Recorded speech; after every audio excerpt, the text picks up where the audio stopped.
Hello, noble viewers. Dragonkeeper 96600 here, and well, you probably suspected this was coming, and here it is. I just got back from, well, like half an hour ago, I got back from seeing Transformers Age of Extinction, and I'm going to review it today. So I'm not sure where to start. Let's start at the very beginning with the part that you're all wondering about. Yes, Rainbow Dash cameos in this film. I know that that's what you care about. That's what you're really excited about. Yep, Rainbow Dash is on screen in this film. It's really exciting to see her on the big screen, and yeah. But no, seriously, Rainbow Dash is in this film. It's really weird. But anyway. So, Transformers 4. Oh my gosh, never thought there'd be 4 of these things. Let's start with pretty much what the reviews have been saying. I've been watching Rotten Tomatoes for the past week with increasing sense of anxiety because it started off at like 50%, which is already rotten, and it just kept getting lower and lower and lower. And now that the movie has premiered, Rotten Tomatoes is now steadying for Transformers Age of Extinction at 15% certified rotten. Wow. I've seen very few movies with that low a rake. That is lower than Revenge of the Fallen. And I'm here to tell you right now that that is complete bullshit. This movie is not worse than Revenge of the Fallen. Very few movies I've ever seen are worse than Revenge of the Fallen. That rating is too low. And I personally, 100% honesty from the bottom of my heart, I actually really liked this film. Like, I didn't like Revenge of the Fallen at all. I didn't really like Dark of the Moon either. In fact, I kind of struggle to recall Dark of the Moon at all. I remember they destroyed Chicago. I remember Megatron was useless. I remember Sentinel Prime was the villain. I remember Carly. That's it. So, that movie just kind of left no impression on my brain. This movie did. And I have never been this happy coming out of a Transformers film. I have not been this happy coming out since 2007 when the first movie came out. It's just really enjoyable. Now, so I guess we'll start at the beginning. For those of you who don't know, what's the plot? Well, it's been, I don't know how long it's been, since the last movie, Dark of the Moon, and since Chicago was totaled, the human government, the American government rather, has decided that they are fed up with the Transformers. I mean, they broke Chicago, and a lot of people were killed, so they just say, fuck off, Autobots aren't allowed on Earth anymore. So what they've been telling the public is if Transformers are super dangerous, if you see one, call this hotline and we'll come and we'll take care of it and you'll get money. So they've been telling people that they've only been killing Decepticons and that the Autobots have been given an official farewell, but they've actually been killing Autobots rather brutally, really. And at the time of the film, there are only 5 Autobots left, and I don't know if they're going to stick with the fact that there are only 5 planet-wide total left, but a lot of people died in between this. A lot of Autobots died in between this movie and the last one. So, yes. So Mark Wahlberg's character, who has replaced Shia LaBeouf's character Sam Witwicky, he plays a guy named Cade Yeager. I'm 100% serious. Cade Yeager. And he's a mechanic who comes across Optimus Prime and brings him back to his shed to try and fix him up, to turn him in to see if he can get the money. But through a long convoluted series of events, he and his daughter's boyfriend end up on the run from the U.S. government, Lockdown, the bounty hunter, Galvatron, and a bunch of other stuff.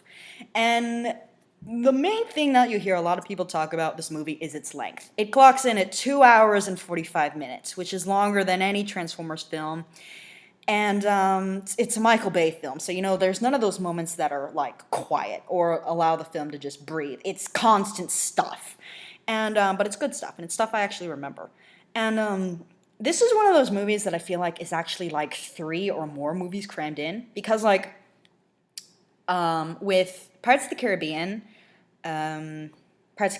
At World's End, which is another movie that I like that nobody else does. It was a long movie, almost 3 hours long like this one, but with that movie, from the beginning, there was pretty much one objective, which was call all the Brethren Court together, then go up and fight the EIC and take back the seas. Everything in the movie happens to try to get to that goal. Transformers 4 isn't quite that focused. Like, it feels like the objective keeps changing, and by the end, you feel like this is definitely not the same movie you started out with. The objective at first was to get away from the killer US government, and get Optimus Prime away from Lockdown, who is trying to capture him because he's a bounty hunter and that's what he does. They fail at that. Okay, Lockdown actually captures Optimus. So then the goal is to get Optimus away from Lockdown. They do that. Then the goal is to... Let's see, I'm getting things confused here. Oh yeah, there's something called the Seed that... there's a MacGuffin called the Seed that is basically going to cyberform Earth, like in Transformers Prime. So now they have to stop that from happening. And by the way, did I mention Galvatron is in this movie too, trying to kill them all? Yes. So yeah, they keep having different things to do, and the goal throughout, just the goal that seems to connect it all together is basically stay alive and don't wipe out Earth, which is okay. So yeah, this movie feels like it's all over the place, but actually it kind of feels episodic. Like they're not trying to accomplish all these things at once. They do this, they try to do this, it fails, then they try to do this, and then after that's dealt with, they do this. So it feels like a TV special, like several things cobbled together. Probably just one of these ideas could be expanded into a full movie, but I'm honestly glad they didn't, because I don't want... Michael Bay isn't a director I necessarily like all that much. Even though I like this film, I don't want to have him spend a whole movie on just trying to get the Seed out of Hong Kong, because that would be a drag. So yeah, I'm kind of glad they're packed with stuff. But it's not, like, overly packed. Like, some people will say it is. This is a preference thing. I say it's not overly packed. I say it's, it's sparsed out, like, in a line. We got a lot of new characters in this one. First of all, like I mentioned earlier, human characters have been replaced. Sam Witwicky and his family are gone. They're just gone. We don't know what happened to them. We have no idea. Like Sam said, I'd like to stay with the boy. I want to stay with him. And by this movie, Bumblebee is here and Sam's just poofed out of existence or something. I don't know. So new human companions are Mark Wahlberg, Cade Yeager, his daughter Tessa, who fills in Michael Bay's required slot for the hot chick of the evening. We'll talk about that in a little bit. Her boyfriend, Shane, who is an Irish race car driver. Okay. And then we also have a bunch of other human characters, because that's one of the things about the movie series is that there's a lot of human characters, and actually the focus is more on the humans than the Autobots. Also, we have some new Autobots here. We have Drift, Hound, who's voiced by John Goodman, and Crosshairs, who I don't recall seeing in any other media. I don't know if he's like completely new to the franchise. Probably not, but I've never heard of him before this film. And we're kind of low on Decepticons, the implication being because they died. We have Lockdown. We have the Dinobots. I forgot to mention them. No, I didn't. Whatever. We have Galvatron, and that's it. Let's talk about the human characters, because this is going to be divisive. I've heard a lot of people say that a lot of the critics are complaining about this movie that the focus is too much on the Transformers and it doesn't focus enough on the humans, which I think is total bullshit, that you would even make that complaint in the first place. Look, the name of the franchise is Transformers. It isn't called assholes who hang out with Transformers, okay? The focus should be on the robots, and I actually feel like the focus isn't enough on the robots. The big character arc in this film is Mark Wahlberg's character arc, was he learns, like... We spend like the first 10 minutes of this movie learning about him and his family and their problems. He's an inventor, but he can't invent anything that sells or works right. And like his family's poor and his daughter can't get into college. And they spend all this time talking about him. And he's got like this friend Lucas that he shares banter with. And this goes on for a while. And like the whole arc is basically him learning to be a better dad than I guess he was before, and like, getting closer with his family and stop hating his daughter's boyfriend and like all that stuff. And we see him go from like bumbling inventor dad, who is really, really bad with money, and we go to like hardened warrior, who is, I swear to God, firing a gun blade at Lockdown and all that stuff. So yeah, the biggest character arc is Mark Wahlberg's. It's like, what do you mean the focus is too much on Transformers? This is still about the humans, and it shouldn't be. Oh God. Um, Not to say, like, the humans get most of the personality and most of the screen time, but the Autobots, to be fair, don't. It's not like as bad as the first movie where it was all about the humans. Like, the Autobots still get a lot of screen time, and there are a lot of scenes that were just them and, like, there are no humans around. Out of the Autobots, mostly they aren't developed that well. Like, Drift is just a samurai, and that's his whole personality, samurai. Crosshair is just the egotist. He's only here for himself. He would leave the first chance he got, and he's Australian. And that's his whole personality. Hound is John Goodman, with a lot of guns. That's it. And of course, Bumblebee is Bumblebee. Optimus, though, has the most interesting character arc of anyone in the film. I have often thought that Optimus Prime in the movie series is the most violent version of Prime, and he's the same here. But, like, they actually give a reason for it this time, because, like, Optimus Prime at the beginning of this movie is just so done. Like, he's 100% fed up with Earth and humans and existence. He's completely jaded, and seeing Optimus Prime completely jaded is really, really hard. It's rough, because Optimus Prime isn't supposed to be jaded. He's not supposed to be defeated. Like, he's supposed to be, the hero, transformed, roll out, the shining pinnacle, what you wish you could be, and he's just, God, like, all his allies have turned on him. He, like, had this brand new promise, this brand new world. He saved the Earth 3 times, and his reward is getting shot out by Lockdown and by the U.S. government. There's this group called Cemetery Wind. I shit you not. They're a group of humans who are working with Lockdown to hunt down Autobots. Cemetery Wind. Would you ever trust a group of people called Cemetery Wind? That's ridiculous. Their leader, by the way, is Kelsey Grammer. He's a guy named Attinger, I think is how you pronounce it. I don't know. But yeah, Kelsey Grammer, Sideshow Bob from The Simpsons, is trying to hunt down Optimus Prime. That's kind of hilarious. But anyway. So yeah, Optimus is, like, at the beginning, he's just fed up. He just wants to take all the Autobots and just leave. Basically leave the humans to be destroyed by the seed. And by, Galvatron or whoever, he's just like, see ya, you're done. Your problem now, bye. And he, like, one of the scenes early on is one you've seen in the trailers, is where a bunch of people from Cemetery Wind and Lockdown, and they come together and they attack Ratchet. And I knew Ratchet was going to be attacked. I didn't know if he was going to die. He dies, and it's really hard to watch. Not just for me, because I really like Ratchet. Ratchet's one of my favorite Autobots. But just, like, the way the scene is shot, like, he doesn't attack them at first. He's just trying to get away, and he keeps saying, like, don't shoot, please don't shoot. I'm on your side. Don't do this. It's like, Ratchet, my heart.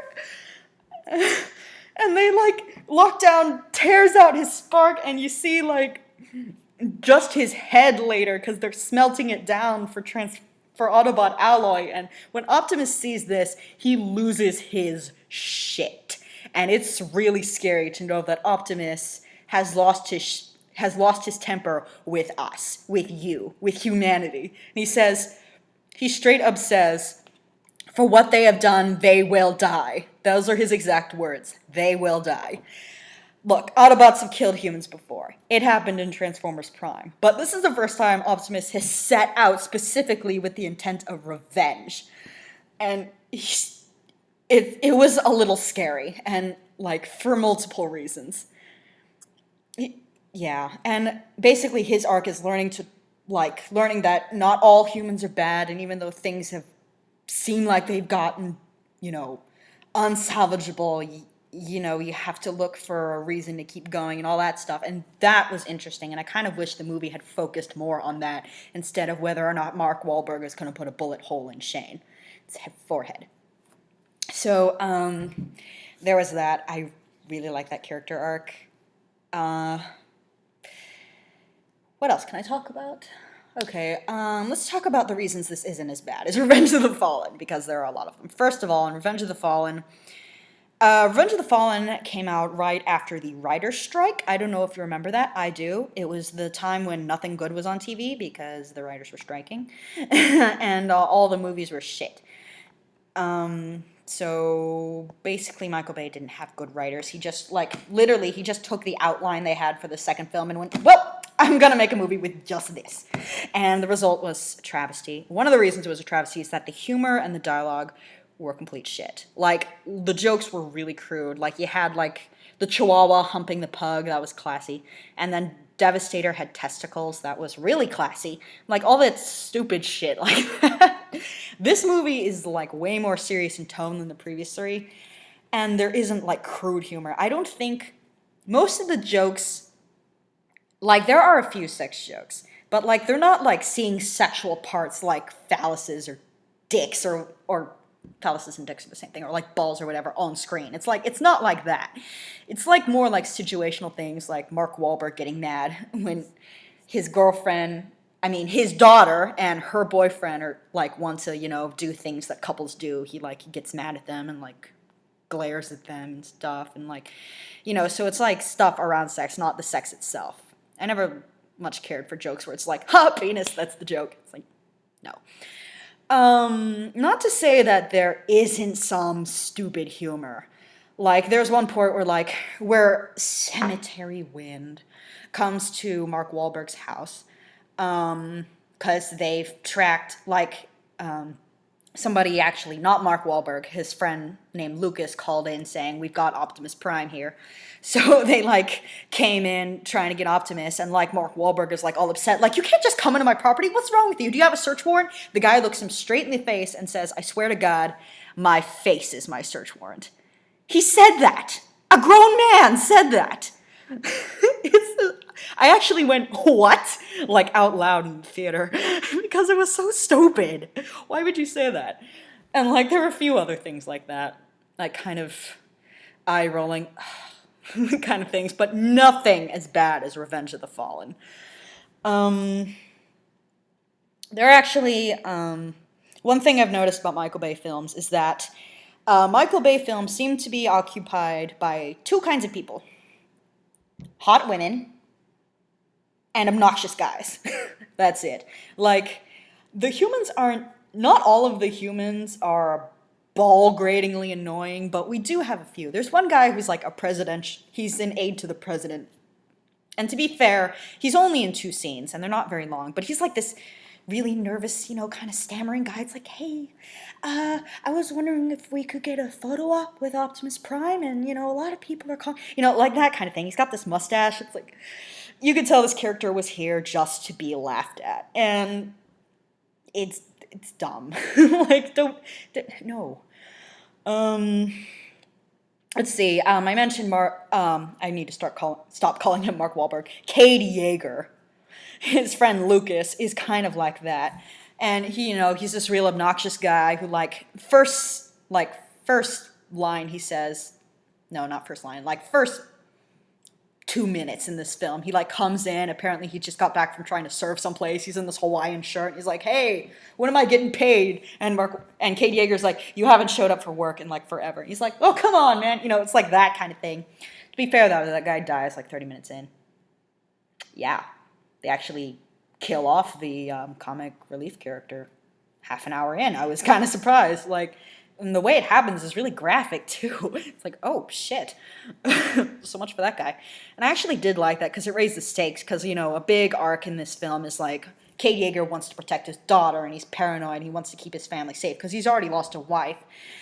Of course he has. And now he's lost Lucas as well. And Lucas got incinerated right in front of him. So, like, now there's this big, like, shit's at stake here. The humans aren't invincible. Like, people could die, and he's, as a dad, he's freaking out.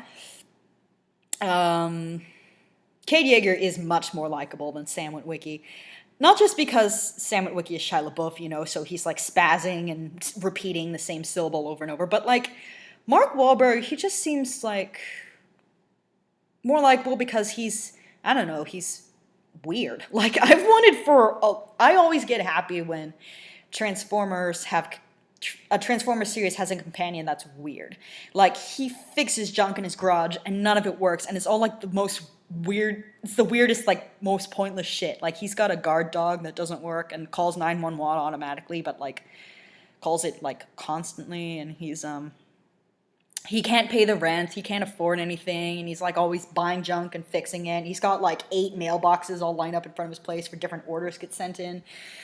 And like at one point, because he gets an eviction notice on his house because he can't pay, a realtor comes by trying to sell the place, and he chases them off with a baseball bat. You know, he's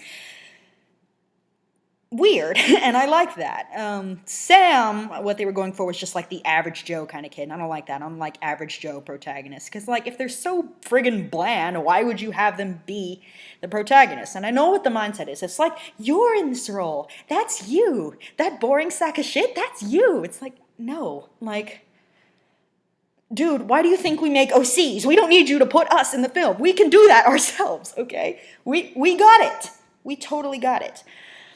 So Mark Yeager, Cade Yeager, Mark Wahlberg's character, cares about stuff, and he's like, even though he's weird, he's not a complete loony bird. Like, he's serious, and he like gives pep talks, and he like, even when he's planning to like fix up Optimus Prime for money, he's still like chatting up with him, like, and being very friendly. Like, what's that glowing thing in your chest? A spark? Oh, that's interesting. We call that a soul. It's so cool that we have, he's like, he's just a likable guy, and it's Mark Wahlberg. He's a good actor, and I think he handles it.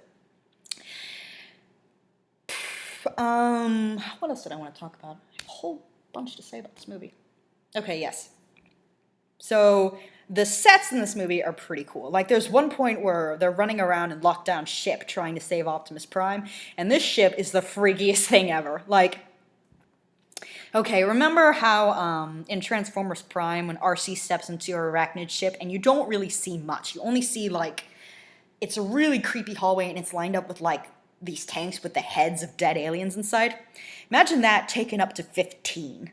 It's this big, creepy, derelict place with all these, like, captured aliens, both Cybertronian and very decidedly not. And they're all in these cages, and, like, when he captures Optimus, he hangs him up upside down in, like, this cage with spikes in the wall. It's this huge place, and there's this big, like, incinerator where they push, like, all this metal that they've collected. And there's, like, carcasses of dead Transformers in there, and there's, like, angry, hostile things in cages, and, like, there's this whole big arc. I almost feel like calling it an arc on the ship, just running around and trying not to die, which is really hard.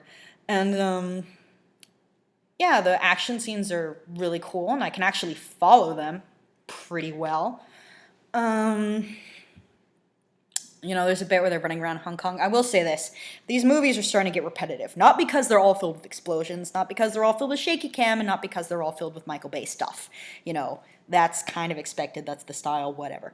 They're repetitive because pretty much the climax of maybe all 4 films has involved humans running around with some kind of MacGuffin trying to keep it away from the enemy. First movie, it was the Allspartan. Second movie, it was whatever the fuck. I don't even remember. Third movie, it was those pillars, right? Fourth movie, it's the seed. And, like, it's always just them running around playing hot potato with this thing while things are shooting at them and the Autobots. It's old. You can do better than this. You can do better. I know you can. You could have all kinds of climaxes. Like, there have been tons of Transformers shows, and not all of them have ended the exact same way. You can do better.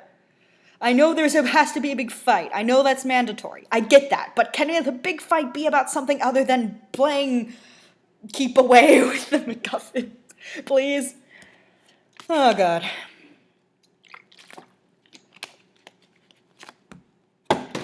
Okay.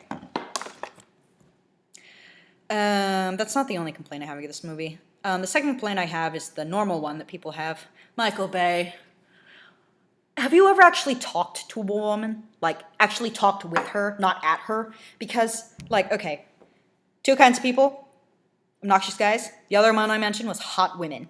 And, oh God, every single woman in this movie. Like, all of them are smoking hot. And I know this might sound like a thing in the movie's favor, but for me, it's not. It's weird, okay? It's really weird. Like, even if you're an extra, even if you have no lines, you're way in the background, you're only on screen for 2 seconds, you're still smoking hot. You're like 6 feet tall with the legs and the hair and the jeans. It's like, at one point in the movie, I don't even know what the point of this was. This guy goes into a building. I haven't mentioned this guy yet. I'll get to him in a second. He goes into a building, and 3 hot women approach him, and they all say, "Hello, sir," like all at once, like simultaneously. It's weird. Maybe the point of it was to be weird, to show like how stinking rich and spoiled this guy is, but I don't know. It just seems standard Michael Bay to me. Kay Yeager's daughter Tessa is, of course, smoking hot, and she's kind of useless. I feel bad for saying that because I want to like the female characters in Transformers, but oh my gosh. She constantly has to be rescued, constantly has to be kept out of the way. And like, first of all, I should mention that she's 17 and her boyfriend is 20. And so that might seem pedophilic, but they explain it by saying that they started dating in high school. And apparently in the state of Texas, there's something called Romeo and Juliet laws, which if you start dating and if you're both minors, if when you start dating you're both minors, then it's okay to keep dating even if one of you hits adulthood before the other. I didn't know that. I don't know if that's a real thing. But whatever. So like that might be the reason why Mike Wahlberg is always saying to Shane, not to Tessa, his daughter, to Shane, take care of her, all right? I'm leaving you in charge. It's like, you're not gonna let her do anything? I mean, what the heck? It's like, Michael Bay has this arcane idea that women need to be protected. It's like, no, not any more than you guys do. Like, they're running around, they've got gun blades. The Transformers apparently make swords that turn into guns that humans are capable of wielding. And like, Tessa doesn't have anything to do in this movie, except she kind of has a character arc, but, you know, she doesn't help much. I mean, I'm sure she helps at some point. I just can't think of anything where she was, like, super proactive. Most of the time she's used as, like, a joke for, like, when Cade is getting mad with Shane for hanging out with her. It's like, you know, that kind of thing. She seemed like she was going to have a personality when it started. Because she was all like, you know, Cade is not the most competent father. And like, you know, she goes behind his back. She meets up with her boyfriend even though he said no dating until after graduation. I'm serious. That's a rule he sets. And like, she's always like talking down, like, you need to actually make some money. And like, there's one shot where they show her getting like a rejection letter from a college and like her looking downcast. And like, she like, you know, it's like, it's sort of the typical teenage dad kind of attitude, but it's also kind of not, because like, there is a serious issue here. They have no money, and it feels like she's the adult here, and they've like, it's not so much a father-daughter thing, it's more like a team. But no, as it goes on, it gets more of a father-daughter thing. There is 2 other female characters I can think of. First of all, no female Autobots. One is named Darcy, and she's like a scientist of some kind. She barely has any lines, and they try to make her seem like she has a point. She really doesn't. The other character is this Chinese woman whose name I cannot for the life of me recall, and I wish she'd been the companion, okay, because she's awesome. She apparently had police training, and she's like whacking goons from Cemetery Wind, like over the head and stuff, and like, she's super competent. She doesn't take anybody's shit. She's smoking hot, of course, but, you know, that's not a detractor against her. And to be fair, she's more modestly dressed than some of the other women in this movie. And, like, she's Chinese, so that's cool. But, yeah, she only shows up in the latter half of the movie, and she kicks ass, but, you know, there's not much else to her besides she kicks ass. And I kind of wish there was more to her. I wish we'd had more focus on her.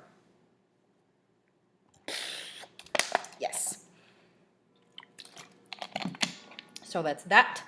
There is another thing. There are a lot of plot points in this movie, like I said, and there's a lot of references in this movie also. And for example, there's this organization called KSI. I don't know what it stands for. I don't remember.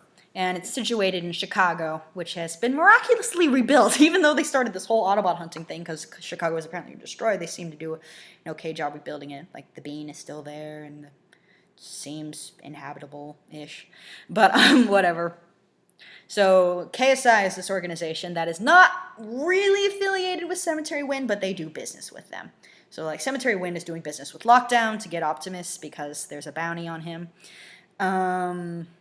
And then Cemetery Wind is also doing business with KSI. KSI is where they drop off fallen Autobots so they can melt them down. And why they're melting them down is they want this alloy called transformium. I shit you not.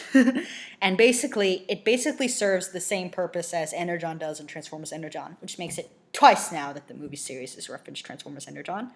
I don't know why you would do that, but whatever. And basically, it's a metal that can form into anything. Like, it can be a speaker, or it can be a gun, or it can be, I don't know, a metal statue of Rainbow Dash. It can be whatever the hell they want. And they have, like, really cool animation where, like, splits apart into, like, all these little squares and then comes back together as whatever they want. And it's really cool. And that's apparently what allows Transformer Alloy to transform. So that's... I really got kind of a mech vibe from KSI. That's another reference. And they actually have Megatron's head in custody, and they use him to make Galvatron. That's an animated reference. That's 3. And yeah, the whole movie, they even have like minor things. Like at one point, the Chinese woman, whose name I wish I could remember, fights off some goons with a fire extinguisher. A fire extinguisher! Like in Transformers Prime. I don't know if that was a reference, but that's what came to my mind. And, of course, we have Lockdown, who's only ever been in animated before this. We got the Dinobots. We got Drift. You know, they're just picking and choosing everything. If you're a fan, you are going to love this movie, most likely. Because all the things that you complained about in the past, Shia LaBeouf being obnoxious, having too much focus on the humans. To be fair, there is still a lot of focus on the humans, but there's still more focus on the Autobots. Like, Frank Welker voices Galvatron. I didn't mention that. You probably know already. But yes, Frank Welker voices Galvatron. And it's really cool. Obviously, they make his voice a little more raspy than it is in, like, Transformers Prime. Because, like, when he talks, it kind of sounds like this. It's not quite like that. It's not Dr. Claw bit. But it's, like, more of a hissing than Transformers Prime. But you can still really tell it's him. And, like, the moment when he first talks is so cool. Because KSI... actually builds him... When they build Galvatron, they're not trying to make Galvatron. Like, they name him Galvatron, but it's kind of complicated. It has to do with, like, Megatron's head manipulating things and downloading himself into this new body they were making. They're actually trying to make a copy of Optimus. Another Transformers Prime reference.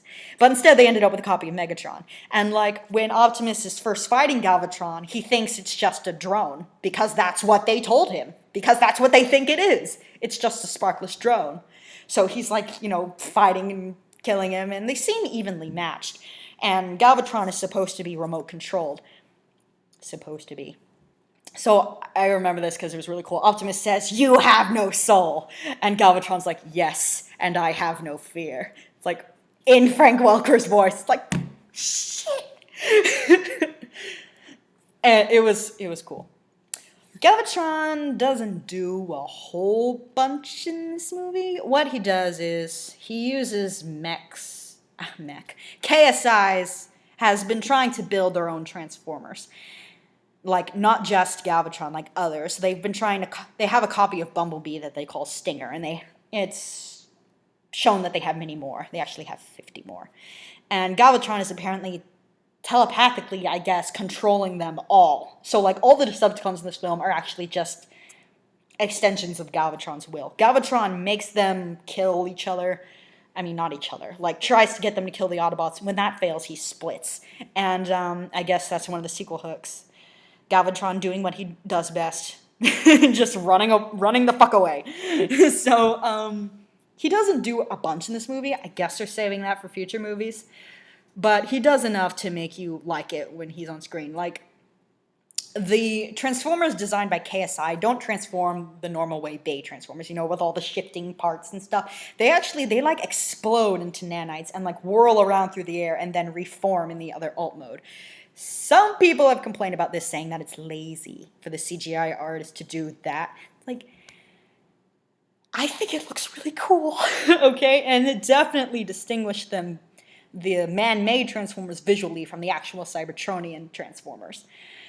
The guy at the head of KSI is this guy, I don't remember his full name, and I don't remember the actor who plays him, but his character's name is Joshua, and he's like Silas mixed with Steve Jobs, and it's just as hilarious as that sounds. But he's not quite as nasty or evil as Silas, and Cade Yeager actually sees a kindred spirit in him because he's an inventor, and he says, I built up this company from scratch. I'm worth $2 billion. And he takes this kind of infantile joy in what he's doing. It's KSI is like the funhouse version of mech. With more murdering. But, they're all like, it's, against mechs, we are the future. And KSI is over here like, we are the future! We can build our own robots! And I want the commercial with the jellyfish, and we would turn into this car, and I want, cool alt modes, not those dorky ones, ew, that Camaro? No. I want, this one. And this guy is, full of himself, but he's got a real passion in what he's doing, and he actually does a heel-face turn.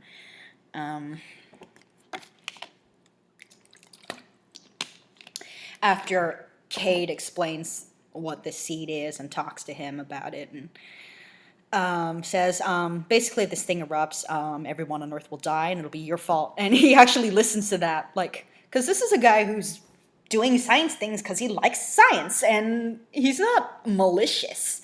And when he discovers that things are going downhill, he actually, starts helping them. He's still kind of an asshole about it, but at least he's helping them. So I actually do like KSI, even though what they're doing is shit, is really bad. But they haven't been told everything. The specimens they get fed by Cemetery Wind, they've been told are all Decepticons. They have Ratchet's head melting, and someone who works with them, Darcy, is like, well, it's just a Decepticon. And Cade's like, no, that's an Autobot. I get the feeling they generally didn't know. Maybe I'm wrong about that. It was a lot of movie. Yes. I need to stop saying so much. I do. I haven't mentioned Lockdown's character. I've talked about Lockdown a lot, but I haven't mentioned Lockdown's character so much. So let me talk about Lockdown. Actually, they did a different take on him, and most of the Transformers in these movies are real blank slates. They have one-note personalities. Lockdown actually doesn't, and I kind of like what they did with it. In animated, Lockdown was a scary guy. He was a bounty hunter, but he was out for his own interest, and he collected parts off of Transformers to make himself look cooler. It's and he had a bit of a smugness to him too. Wait, I remember you. I ripped this thing off your arm, right? Yeah. That was great. He was, just the slimy, not slimy. He was a little more sophisticated, but he was smug. He kind of had this dude kind of personality. Lockdown in the movie seems like a weirdly jaded individual. He's unaffiliated, and I guess it's for his self-interest, an animated, but I don't know. It seems more like he's just, honestly, he's kind of like Optimus in that he's just thinks that the war is pointless and they haven't accomplished anything, and it's just, he's got this real Cybertron pride, even though he hasn't joined the war. When Optimus, being Optimus Prime, comes to his senses and starts trying to defend people, risking his life in the process. Lockdown's you have no pride as a Cybertronian and all that stuff. And he does... Okay, first of all, the bounty on Optimus Prime was sent out by the creators of the Transformers, who are unidentified in this movie. I'm guessing they're the Quintessons, but I'm not really sure. All we see of them is a sort of generic-looking alien hand reaching and pulling a switch. But I'm guessing they're Quintessons. Anyway, Lockdown's working for the Quintessons, until I'm proven wrong in the future sequels. And, you get the feeling that he's not doing it for any kind of reward, but more he feels he has no choice. That these Quintessons are like just super powerful, and really there's no going against them. And like they want Optimus Prime for something. It's never said exactly what they want him for. And just kind of, this is a much grimmer Lockdown than an animated, not just because it's a darker story or whatever, but just because he himself just seems kind of defeated. Like, not defeated, like, first of all, I want to put out there, Lockdown is not a wuss. He is a scary, scary guy. I mentioned what he did to Ratchet, and it's implied he did that to a lot of other Autobots, with human help, but still. And, like, his face turns into a gun. His fucking face turns into a gun! Like, Optimus is in bad shape at the start of the movie. That's why Cade Yeager, I keep wanting to call him Mark Wahlberg. Cade Yeager has to fix him up because he's, like, all rusted, and he's, like, got all these parts missing. There was actually they found a live missile inside him, and they had to pull it out, and they say that he got to be in that state because of Lockdown. So, scary dude, but sort of like a bitter and cynical dude. Like, he's watched his world fall apart for what he thinks is a stupid reason. He's working for these people that he feels like he can't defy. That's the vibe I got. And he's a bad guy, but, there's a bit of tragicness to it, but, like, it's a vague sort of tragicness where you don't feel sorry for him, It's just interesting. It's interesting.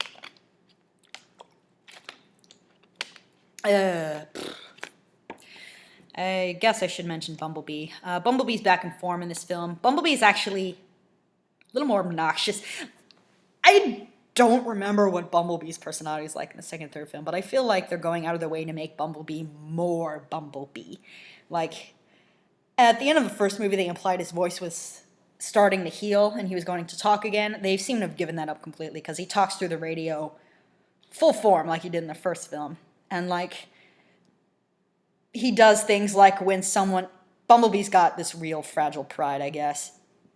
When Shane insults, like, his paint job or whatever, he, like, slams his head into the steering wheel like that. And, like, he does things like when he sees the copy of himself that KSI has made, he gets all mad and starts calling it through the radio like a cheap knockoff, and, like, the commercial that is playing around it, because the guy who runs KSI is a parody of Steve Jobs, so he's got, that showmanship flair, and the commercial for the Stinger is actually playing around Stinger as they're displaying it. He's like, Stinger, it's like Bumblebee, but better. And, like, just rubbing it in. Bumblebee gets mad, knocks the thing over. Joshua, head of KSI, comes in with a whole bunch of aides he's showing around. He's like, hey, what happened? Bumblebee's already transformed back into a car, leaving Shane just standing there to look like he did it. So, he's like just little asshole-ish things like that. He's still brave. He still goes out of his way to save humans. But, they're making him a bit more brash and headstrong this time around. Also, I want to mention one line that was really interesting.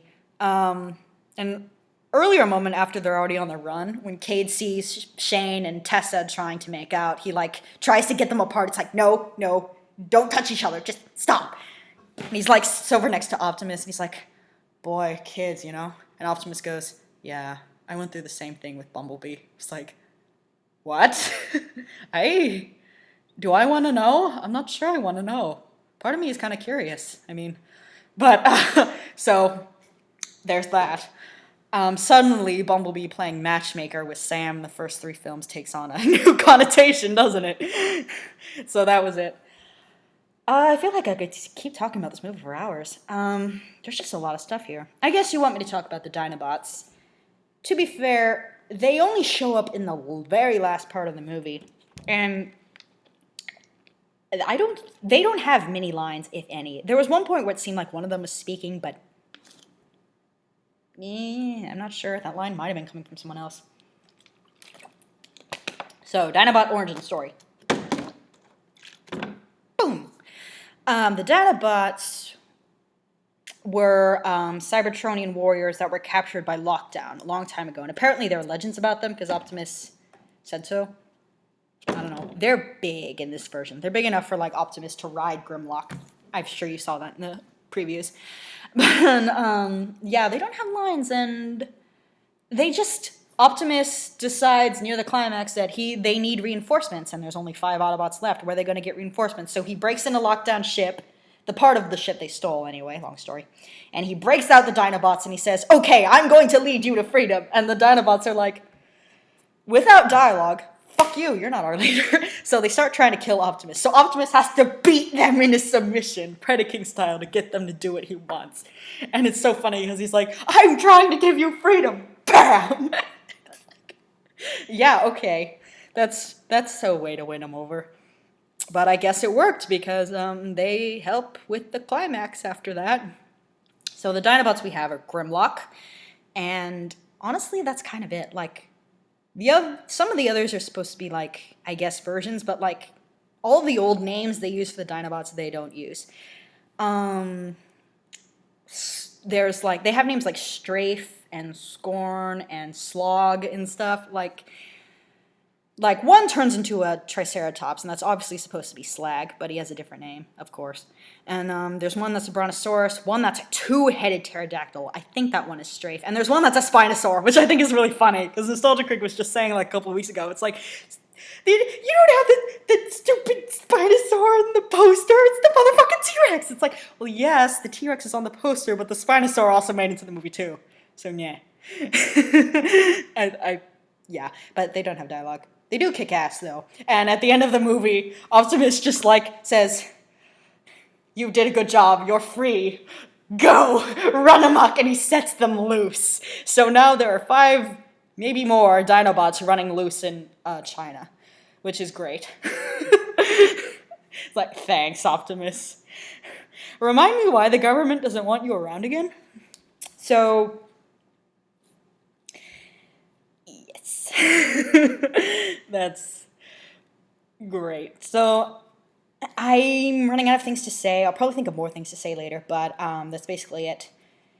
Michael Bay is a director who is hated by critics. And it's got to the point where the grudge that critics have for Michael Bay has gotten personal. And they're going to insult whatever he does, no matter how bad or good it actually is. Critics hate this film. Hate it. I love it. I really like this film. I think it's the best since the first Transformers film. If you're a fan, you're probably going to love it. If you like action, you're going to love it. If you like robots, you're going to love it. I'm glad there's not as many sex jokes in this. I'm glad it's not as vulgar. I do feel like it's still maybe a little too harsh for like little kids, because there were some young children in the theater where I was, and I saw the 8:15 showing. But, it's dark in a way where, like, the story, there are more ramifications. There's more at stake. The villains are a little more complex. They're not, like, Frollo levels of complex, or even, like, Transformers Prime levels of complex, but, they have goals that go beyond conquer everything and destroy stuff. Like, the guy who works for Cemetery Wind sincerely believes he's doing the best for his country. Like, it would be safer if there were no Autobots, and if we capture their tech, then we can make these weapons, and we won't have to put American lives at risk overseas, that stuff. He's, like, justifying what he does. Sorry. And like I said, the guy with KSI, he just wants to do science. Like, he's kind of an asshole, but, he's not a malicious guy. Even Lockdown has a bit of, as creepy and as evil as he is, has a bit of seriousness to him. Like, destroying Earth doesn't interest him, and as soon as he gets Optimus, he leaves. Like, okay, bye. So yeah, it's like adult, not in that fake adult way where it's like, these are jokes about sex, these are jokes about politics, this is grown-up stuff that only grown-ups will get. It's like, no, it's just making the movie more childish. Like, this seemed like actual grown-up stuff. Not super duper deep, but like deeper than it's been. So yeah, this movie is actually an improvement. I would like to see it keep improving, but the thing about Michael Bay is he makes exactly the movies he wants. Like, he just kind of ignores any criticism because he feels like he doesn't need it. And considering how much money this film is expected to make, maybe he doesn't. But for the love of God, Bay, can you stop? Can we please have more female characters, okay? Good female characters. Like Sari or Miko, or I'll even take Alexis. Just have them. Can we get the Chinese lady back? She was awesome. Can we have her more in the sequel? Like, I don't know, maybe they bring back next or whatever, and like she's a soldier fighting with the up something. I don't know.